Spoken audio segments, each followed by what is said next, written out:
என்றென்றும் தூர்தர்ஷன் நிகழ்ச்சிக்கு உங்களை அன்போடு வரவேற்கிறோம். சூப்பரான கெஸ்ட் வர போகிறாங்க, வாங்க சந்திக்கலாம்.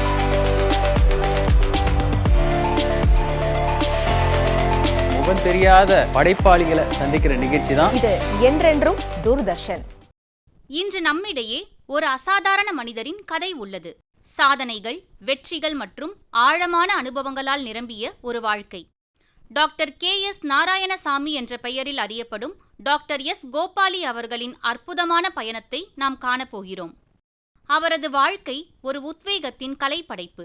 அவர் எப்படி உயர்ந்தார், அவருடைய ஒளியை மற்றவர்களுடன் எப்படி பகிர்ந்தார் என்பதை இந்த நிகழ்ச்சியில் நாம் காணப்போகிறோம். திருச்சியின் அருகில் உள்ள குளித்தலையில் பிறந்த டாக்டர் கோபாலி தனது பள்ளி படிப்பை முடித்த பிறகு திருச்சியில் உள்ள புனித ஜோசப் கல்லூரியில் ஆங்கில இலக்கியத்தில் BA பட்டம் பெற்றார். அவரது அர்ப்பணிப்பு மற்றும் திறமையின் காரணமாக ஒவ்வொரு ஆண்டும் அவர் சிறந்த மாணவராக தேர்ந்தெடுக்கப்பட்டார். நமது முன்னாள் குடியரசுத் தலைவர் டாக்டர் அப்துல் கலாம் அவர்களுடன் அவரது கல்வி பயணம் தொடர்ந்தது. இருவரும் ஒன்றாக பட்டம் பெற்றனர். பின்னர் அவர் டெல்லியில் உள்ள தேசிய நாடகப் பள்ளியில் சேர்ந்தார். இப்ராஹிம் அல்காஜியிடம் பயிற்சி பெற்ற டாக்டர் கோபாலி அங்கு DDA பட்டத்தை பெற்றார். அதன் பிறகு அவர் தென்னிந்திய திரைப்பட சங்கத்தில் தமிழ் பிரிவின் பேராசிரியராக பணியாற்றினார். அங்கு இப்சனின் புகழ்பெற்ற நாடகமான டால் ஹவுஸை தமிழில் தழுவி தனது திறமையை வெளிப்படுத்தி அதை வெற்றிகரமாக இயக்கினார். இந்த நேரத்தில் திரு கிருஷ்ணமூர்த்தி அவர்களால் அவர் சென்னை ஆல் இண்டியா ரேடியோவில் இணைக்கப்பட்டார். அங்கு மேற்கத்திய இசைப்பிரிவை அறிமுகப்படுத்தி ஒலிபரப்பில் புதிய பரிமாணங்களை உருவாக்கினார். பின்னர் தகவல் மற்றும் ஒலிபரப்பு அமைச்சகம் தமிழ்நாட்டில் தூர்தர்ஷன் மையங்களை தொடங்க வேண்டிய அவசியத்தை உணர்ந்து அவரை பூனேவில் பயிற்சிக்கு அழைத்தது. அவர் தமிழ்நாட்டின் பல தொலைக்காட்சிகளில் முக்கிய பங்காற்றினார். தனது ஆர்வங்களைத் தொடர்ந்து அவர் ஆங்கில இலக்கியத்தில் MA பட்டம் பெற்றார். மேலும் நாடகம் மற்றும் ஆங்கில இலக்கியம் தொடர்பான துறைகளில் முனைவர் பட்டங்களையும் பெற்றார். வணக்கம், நான் உங்கள் மாது பாலாஜி பேசுகிறேன். தூர்தர்ஷன் நேயர்களுக்கு எங்களோட மனமார்ந்த வாழ்த்துக்கள். அதாவது திரு கோபாலி அவர்களை பற்றி நான் பேச போகிறேன். இப்போது கோபாலி அவர்கள் கிரேசி மோகனுக்கும் சரி, எனக்கும் சரி, எங்கள் குழுவுக்கும் சரி ஒரு ஆசான், எங்கள் குரு அவர். காரணம் என்னென்னா, 1975 தூர்தர்ஷன் ஆரம்பிச்சது. 76 ரொம்ப ஏழி 76 ஜனவரி மாதம் நாங்கள் ட்ரூப் ஆரம்பிக்கிறோம் அப்படின்னு ஒரு யங்ஸ்டர்ஸ் ஒரு 15-20 பேர் இருந்தோம். அவர் அப்போ மாம்பழத்தில் இருந்தார்னு எனக்கு ஞாபகம். அப்போது அந்த வீட்டுக்கு ஒரு வாட்டி எங்கள் என்டையர் ட்ரூப் ஆகிடுச்சுன்னு நாங்கள் போயிருந்தோம். ஏன்னா மோகனுக்கு தெரியும் கோபாலி அவர்கள் ஒரு மிகப்பெரிய டீச்சர் அப்படின்னு. நடிகர் திலகம் சிவாஜி கணேசனை பாராட்டியவர், ரஜினிகாந்தோட குரு, அவ்வளோ கிரெடென்ஷியல்ஸ் அவருக்கு இருக்குது. அது மட்டும் இல்லை, ரொம்ப கெட்டிக்கார மனுஷன். நடிப்பில் அவர் வெளில கேமராவுக்கு முன்னாடி வரலையே தவிர நடிப்போட நுவான்சஸ் எல்லாம் அவருக்கு தெரியும். ஸோ நாங்கள் ஒரு 15 பேர் ஆயிடுச்சுன்னு அவர்கிட்ட போனோம். ஒரு பிரெயின் ஸ்டார்மிங் செஷன் ஒரு 3 மணி நேரம் உட்காத்தி வச்சு, மேடை நாடகம்னா என்ன, சினிமா நடிப்புனா என்ன, மேடை நாடகத்தில் எப்படி நடிக்கணும், உன்னோட கை, கால், முகம், உடம்பு எல்லாத்துக்கும் எவ்வளோ இம்பார்ட்டன்ஸ் கொடுக்கணும் அப்படிங்கிறத எங்களுக்கு ஒரு 3 மணி நேரம் விளாவரியாக எக்ஸ்பிளைன் பண்ணார். நாங்கள் எல்லோரும் உட்காந்து இந்த மாதிரி ஒரு வீட்டில் ஒரு சேரில் உட்காந்து நாங்கள் எல்லோரும் கீழே உட்காந்தோம். ஒரு குருகுலம் மாதிரி உட்காந்து நாங்கள் அவர்கிட்ட கற்றுட்டோம். எங்கள் அண்ணாவுக்கு ரொம்ப ரெஸ்பெக்ட் அவர் பேரில். அப்படிப்பட்ட ரெஸ்பெக்ட் ஒன்று உண்டு. 76 அவர் என்ன சொன்னார், நான் இதை பேசிட்டு நாங்கள் வந்துட்டோம். ஒரு 15 நாளில் அவர் மோகனை கூப்பிட்டார். ஜனவரி மாதம் நான் பொங்கலுக்காக ஒரு ப்ரோக்ராம் ஒன்று பண்ண போகிறேன், எனக்கு உங்கள் டீமை ரொம்ப பிடிச்சதுரா, அதில் கூட்டிட்டு வா எல்லாரையும், யூ ரைட் அ ஸ்கிரிப்ட், ஒரு ஷார்ட் ஸ்கிரிப்ட் ஒரு 45 நிமிஷத்துக்கு கொண்டு வா, கோபாலி ப்ரொடியூஸ் பண்ண போகிறேன், நீ கொண்டு வா அப்படின்னு. சரின்னு மோகன் ரோட் அ ப்ளே. அந்த நாட்டும் அவர் தான் கொடுத்தார். ஒரு ஆஃபீஸில் நடக்கிற மாதிரி ஒரு சமாச்சாரம். ஒரு ஆஃபீஸில் எல்லார் ஸ்டாஃபும் இருக்காங்க.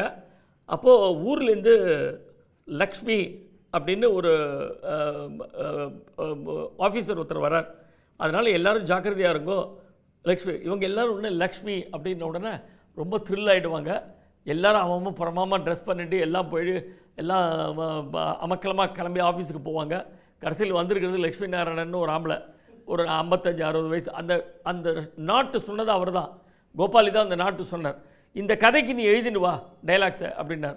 மோகன் கிடுகிடுன்னு ஒரு 45 நிமிஷத்தை எழுதினு வந்தான். அது அவரே உட்காந்து ஒரு 30-35 மினிட்ஸ்க்கு எடிட் பண்ணார்.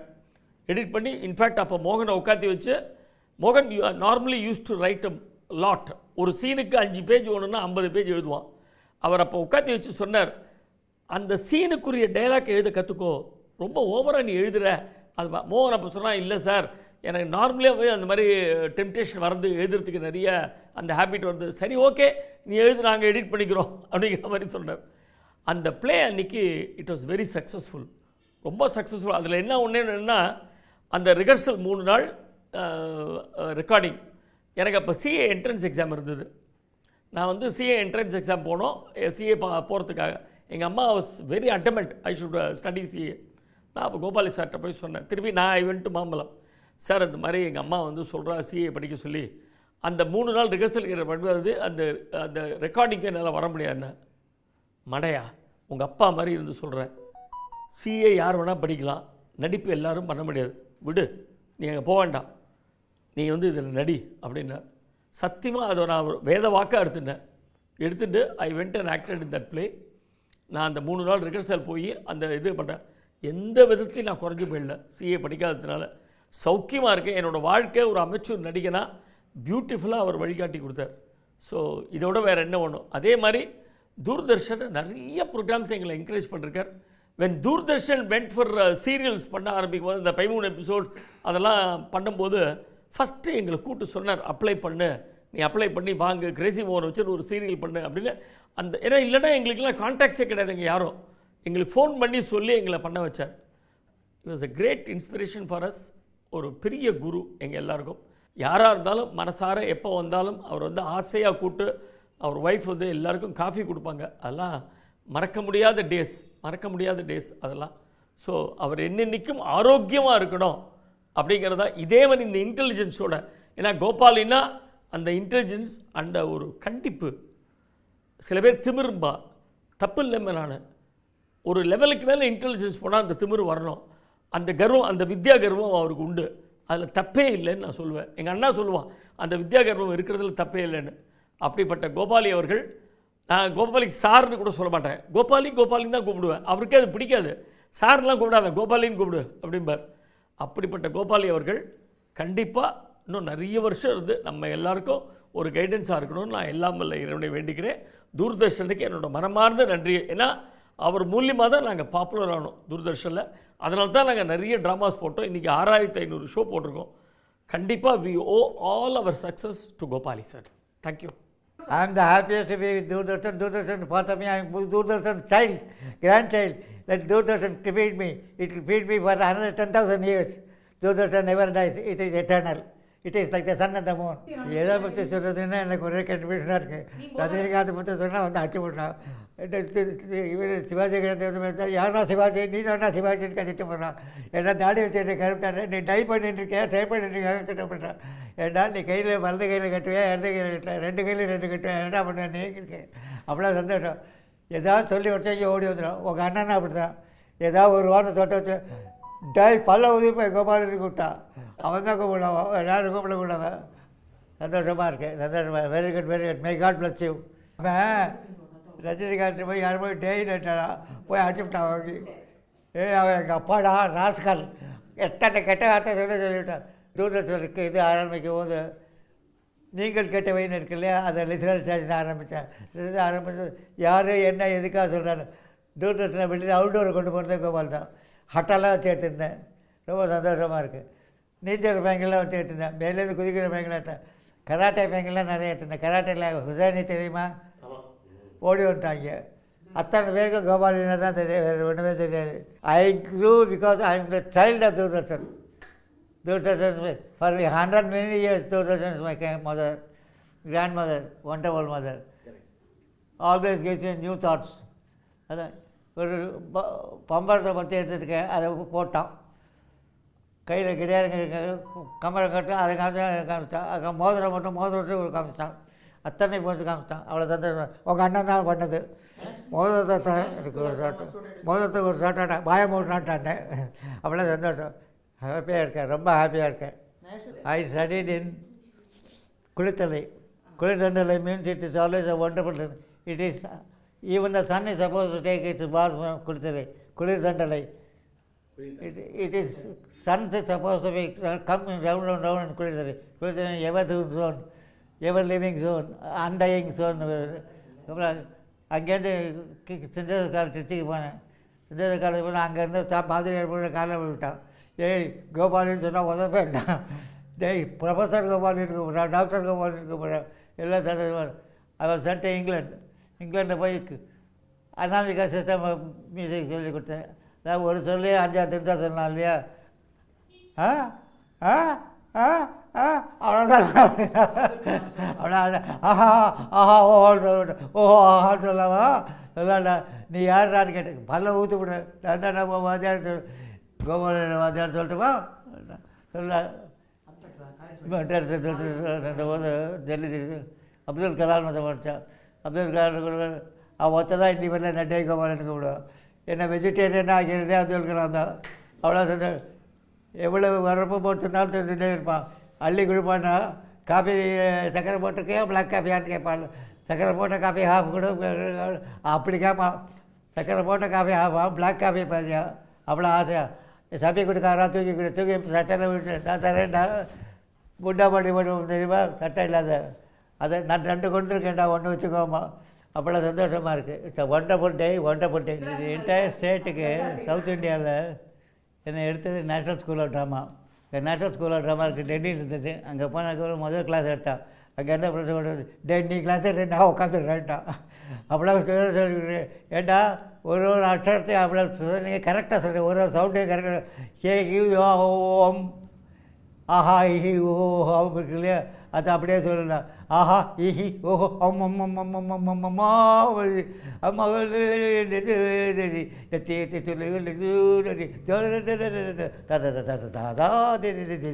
தக்க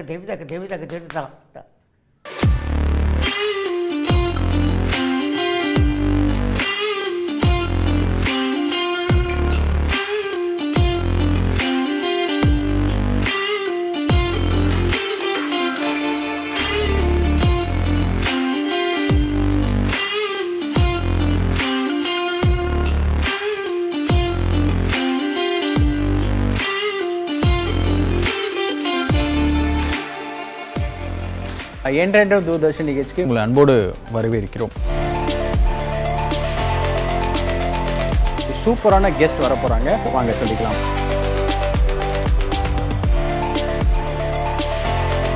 முகம் தெரியாத படைப்பாளிகளை சந்திக்கிற நிகழ்ச்சி தான் இது. என்றென்றும் தூர்தர்ஷன். என் பேர் நிர்மலா. நான் இந்தியன் ஆயில் மேனேஜராக இருந்து ரிட்டையர் ஆனேன். எங்களுக்கு 1970s கல்யாணம்.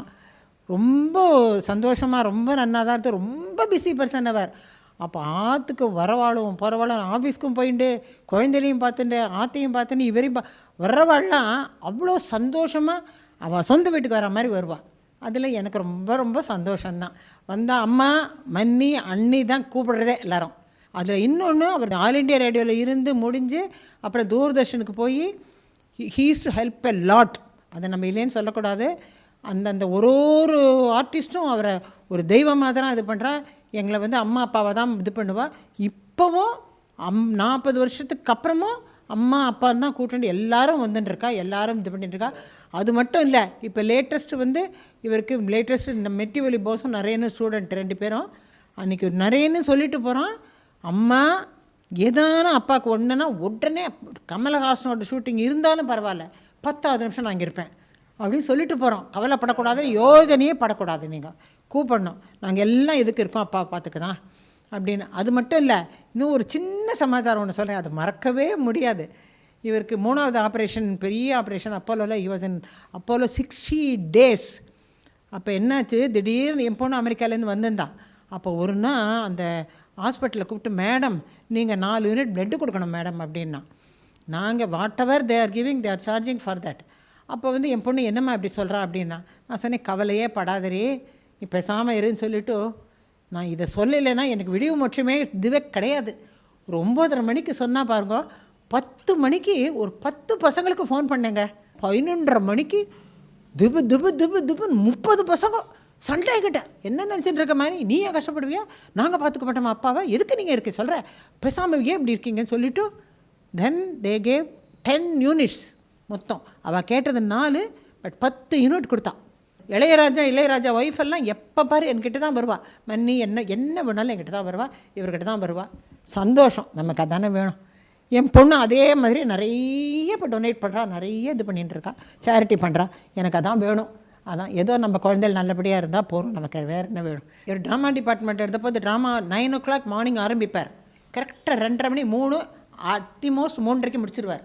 முடிச்சுட்டும் அத்தனை பேரையும் அந்த கேன்டீனில் சாப்பிட்டுட்டு போங்கன்னு சொல்லிட்டு நான் பைசா கொடுப்பேன்.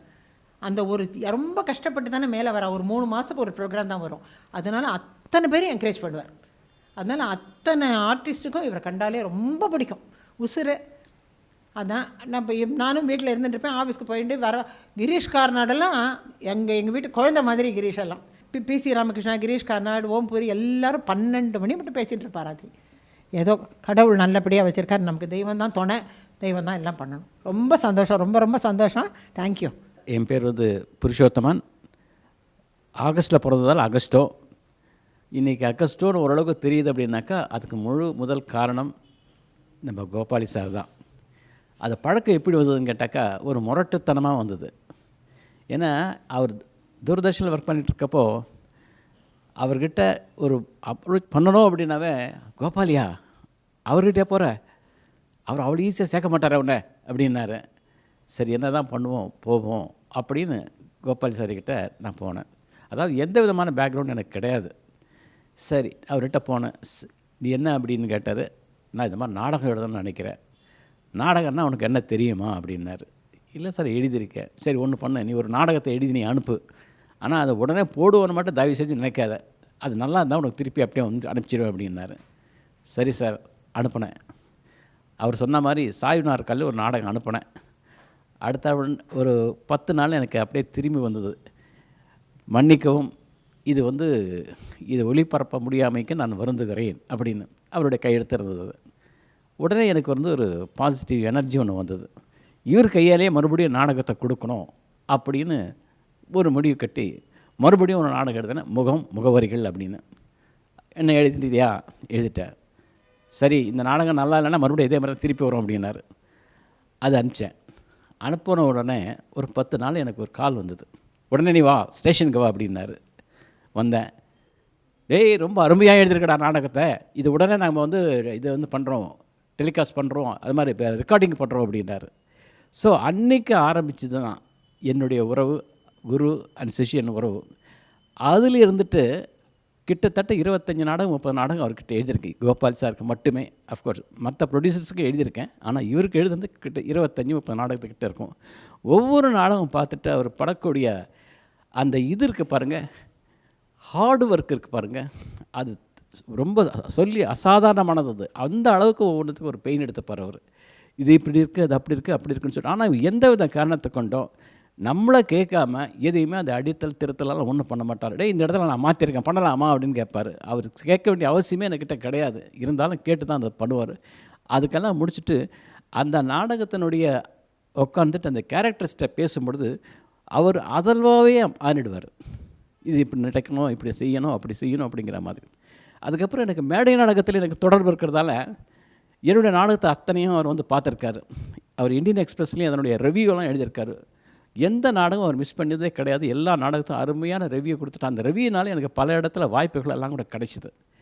அதில் முக்கியமாக சொல்ல வேண்டிய ஒரே ஒரு விஷயம், இருட்டல்ல நிழல் ஒரு ஃபேமஸான ஒரு நாடகம். அது என்னுடைய முக்கியமான நாடகம். அது அந்த நாடகத்தை பார்த்தாரு. இது அப்படியே நம்ம தூர்தர்ஷனில் பண்ணுறோம்டா அப்படின்னார். சார் இது ரொம்ப கொஞ்சம் லெங்க்தி ட்ராமா சார். பரவாயில்லடா நான் 2 பார்ட் பண்ணிட்டுறேன் சார் அப்படின்னு. அது வரைக்கும் எல்லா நாடகமே ஒரு பாட்டு தான் வந்துக்கிட்டு இருந்தது. 2 பார்ட் பண்ணிடுறோம் நம்ம அப்படின்னார். நாடகத்தை நம்ம கொடுத்தோம் 2 பார்ட். அதில் என்னன்னாக்கா அது ஒரு சஸ்பென்ஸ். அது ஆக்சுவலாக ஒரு சஸ்பென்ஸ் அந்த நாடகத்திலே ஒரு சஸ்பென்ஸ் ஒன்று கொடுத்துருப்போம். இன்டர்வல் பிளாக்கில் ஒரு முக்கியமான சஸ்பென்ஸ் ஒன்று இருக்கும். அது முடிஞ்சோடனே அந்த ஆடியன்ஸே எங்ககிட்ட அங்கே ட்ராமாலேயே என்னை கேட்பாங்க, சார் அது யார் சார் மாடரர், யார் சார் மாடரர் யார் சார் அப்படின்னுவோம். சில பேர் அதுக்கெல்லாம் சும்மா நாடகம்லாம் கூட போடுவோம். சார் நான் அர்ஜென்ட்டாக இதுக்கு போயிட்டுருக்கேன், ஊருக்கு கிளம்பிட்டுருக்கேன், அந்த சஸ்பென்ஸை சொல்லிவிடுங்க சார் அப்படின்வாங்க. அந்த மாதிரி நான் இதெல்லாம் பார்த்துருக்கோம். இதே விஷயம் தூர்தர்ஷனுக்கும் அவருக்கு கிடைச்சிது. ஆனால் அந்த 2 பார்ட்டில் இருக்கும் முதல் பார்ட் ஒரு சஸ்பென்ஸோடு நிற்கும். அப்போ என்னாச்சுனாக்கா சில பேர் ட்ரெயினில் வந்துடுவங்கலாம் கூட அந்த இடத்துல நின்றுட்டு எங்கேயாவது இது கிடைக்குமா, அதாவது அந்த நேரத்தில் எங்கேயாவது ஒளிபரப்பு எங்கேயா நடக்குமா அப்படின்னு கேட்டு பண்ணவங்களாம் இருக்காங்க. இவ்வளோ இதுக்கு அந்த தூர்தர்ஷன் அந்த டைரக்டரே அன்றைக்கி நடராஜன் அவர் கோபாலி சார்கிட்ட கேட்டிருக்காரு, கோபாலி அந்த சஸ்பென்ஸில் மாடரர் யார்ப்பா அப்படின்னு. நான் சொல்ல மாட்டேன், நீங்களே பார்த்துக்கோங்க அப்படின்னுட்டார். ஸோ அந்த அளவுக்கு கெடுபடி பிடிச்சவர் அவர். ஆனால் அவர் எந்த விதத்துலையும் யாராலுமே பணிய வைக்க முடியாது. தனக்கு ஒன்று தேவை அப்படின்னாக்கா அதுக்கு எப்படியாவது கேட்டு அதை வாங்கிடுவார். அந்த நடிப்பை தான் சொல்கிறேன், வேறு எதுவுமே கிடையாது. நடிப்பை அந்த அளவுக்கு கேட்டு வாங்கிடுவார். ஸோ அந்த மாதிரி எல்லாருக்குமே ட்ரீட் பண்ணுற விதம் இருக்கேன். அவர் முதல்ல பழகும் பொழுது ஒரு கொஞ்சம் நெருப்பு மாதிரி தெரியும். இவர் என்னடா இப்படி இருக்கிறாரு, இவர்கிட்ட என்னடா அப்படின்னு. ஆனால் புரிஞ்சுக்கிட்டோம்னாக்கா அவரை விட ஒரு குழந்தை வேறு யாருமே கிடையாது. அந்த அளவுக்கு இயல்பாகவும் மற்றவங்கக்கிட்ட கொடுக்கக்கூடிய ரெஸ்பெக்ட்டு, உரிமை எடுத்துக்கிறதுலேருந்து அவரை மாதிரி யாரும் உரிமை எடுத்துக்க முடியாது. அவரை பற்றி பேசுகிறதுக்கு நான் பெருமை அடையலை. நிச்சயமாக அவருக்கு கொடுத்துறதால நான் தான் இப்போ என்ன ஆகுதுன்னு கேட்டாக்கா, அந்த ரெஸ்பெக்ட் எனக்கு கிடச்சிருக்கு பார்த்தீங்களா, அது விட பெரிய விஷயம் வேறு ஒன்றுமே கிடையாது. வேறு எந்த விதமான அவார்டும் கிடைக்கலாம், ஆனால் இதுதான் ஒரு பெரிய அவார்டு. இந்த அவார்டு தூர்தர்ஷன் எனக்கு கொடுத்துருக்கு. ஏன்னா தூர்தர்ஷனால் தான் நான் பல விஷயத்தில் வளர்ந்துருக்கேன். அந்த நாடகங்கள் என்னை இன்றைக்கி அகஸ்டோ அப்படின்னாக்கா பல இடத்துல காட்டியிருக்கு. ஒரு இந்த இருட்டில் சொல்லும்போது இன்னொன்று கூட ஒன்று இருக்குது. அதாவது அந்த நாடகம் இந்த திருச்சியில் பார்த்த ஒரு நண்பர் ஒருத்தர் அகஸ்டோன்னு பார்த்துருக்குறாரு. நான் மயிலாப்பூரில் இந்த பேரில் ஒரு மூக்கு கண்ணாடி கடையை நடத்திக்கிட்டு இருக்கேன். அப்போ அந்த பக்கமும் அவர் வந்துட்டுருக்காரு. வந்துட்டு பார்த்துட்ட உடனே அந்த நேமை பார்த்துருக்காரு. அவர் பார்த்துட்டு உள்ளார நுழைஞ்சி என்கிட்ட கேட்டார், சார் அந்த நாடகத்தில் எழுதினவரும் அவரை பார்க்கலாமா, அவரும் இதுவும் ஒன்று. ஆமாம் சார் அப்படின்னா. அவர் பார்க்கணுமே, அவர் நான் தான் சார் அப்படின்னேன். உடனே அவர் அவர் எதிர்பார்க்கல. அவர், சார் நான் பூனாவில் இருக்கேன், நான் லீவில் இங்கே வந்தேன், இப்போ பார்த்தோன்னே எனக்கு ரொம்ப சந்தோஷமாக இருக்கேன். அந்த மாதிரி ஒரு கிரெடிட் கொடுத்ததுக்கு முதல் காரணம் கோபாலி சார் தான். அதனால் அவரை மறக்க முடியாது. எனக்கு இந்த வாய்ப்பு கொடுத்த தூர்தர்ஷனுக்கு மிக நன்றி. இன்று 91 வயதிலும் அவர் இளமையான மனதுடன் கலை மற்றும் நடிப்பு பயிற்சியை வழங்குகிறார்.